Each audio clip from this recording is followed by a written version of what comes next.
Paris Olympics, जिसके लिए France ने $8.87 बिलियन जो कि INR में लगभग 74,000 करोड़ रुपए होते हैं, इतने पैसे स्पेंड किए ताकि फ्रांस की ग्लोबल इमेज अच्छी बने और इकोनॉमी के लिए भी फायदा हो। बट अनफॉर्चुनेटली हो उसका उल्टा रहा है। पूरे वर्ल्ड से लोग फ्रांस और ओलंपिक्स को क्रिटिसाइज कर रहे हैं और इस बार के ओलंपिक्स शायद पूरी हिस्ट्री के सबसे कॉन्ट्रोवर्शियल ओलंपिक्स होने वाले हैं। Paris Olympics have taken a controversial turn with a lot of criticism. The opening ceremonies completely blaspheme and mock the Christian faith. I thought it was a disgrace. The mocking of the Last Supper. I thought it was Catholics and Christians across the globe are outraged. I mean, they can do certain things. I thought it was terrible. Elon Musk, Donald Trump, Giorgia Meloni, JK Rowlings, Jillian, Piers Morgan, यहाँ तक कि खुद Catholic church of France ने भी इसे criticise किया है और एंड्रू टेट तो प्रोटेस्ट करने पर आ रखा है। बट ऐसा क्यों?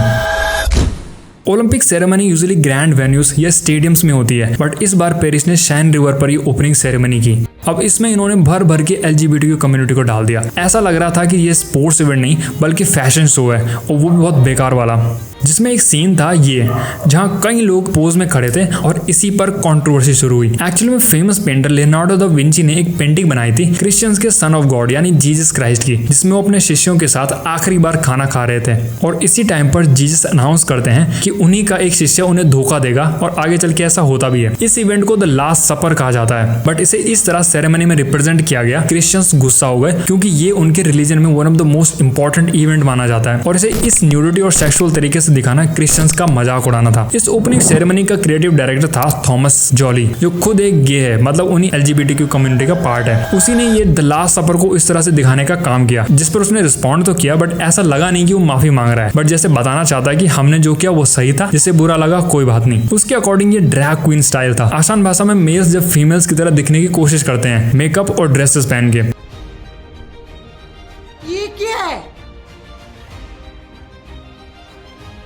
क्रिश्चियंस पूरे वर्ल्ड से डायरेक्टर को क्रिटिसाइज भी कर रहे हैं और धमकी भी दे रहे हैं। और इस क्रिश्चियन रिलीजन का मजाक उड़ाने को लेकर सीस्पायर, जो कि ओलंपिक्स को स्पॉन्सर करने वाली कंपनीज में से एक थी, उसने स्पॉन्सरशिप ही खत्म कर दी और अपनी स्टेटमेंट भी दी। और ये तो मेजर मिस्टेक थी जिसने कई क्रिश्चियंस के रिलीजन का मजाक बना के रख दिया था। बट इसके अलावा भी पेरिस ओलंपिक्स में और कई कारनामे हुए और अभी भी हो रहे हैं। जैसे जब सभी कंट्रीज अपने आप को बोट्स में रिप्रेजेंट कर रही थी, तो जब साउथ कोरिया की टीम की बोट आती है तो ये ओलंपिक्स वाले उन्हें डेमोक्रेटिक रिपब्लिक ऑफ कोरिया बोलकर अनाउंस करते हैं, जो लिटरली नॉर्थ कोरिया का नाम है। अब सोचो तुम्हें तुम्हारे दुश्मन के नाम से बुलाया जाए, जैसे इंडिया को पाकिस्तान के नाम से इंट्रोड्यूस किया जाए। Just kidding. और फिर साउथ सुडान के बास्केटबॉल मैच के बाद जब उनका नेशनल एंथम प्ले करना था, तो ओलंपिक्स वालों ने सुडान, जो कि एक डिफरेंट कंट्री, उसका नेशनल एंथम प्ले कर दिया। फिर उनमें भी इन लोगों को गाली पड़ी। And now, the national anthem of South Sudan.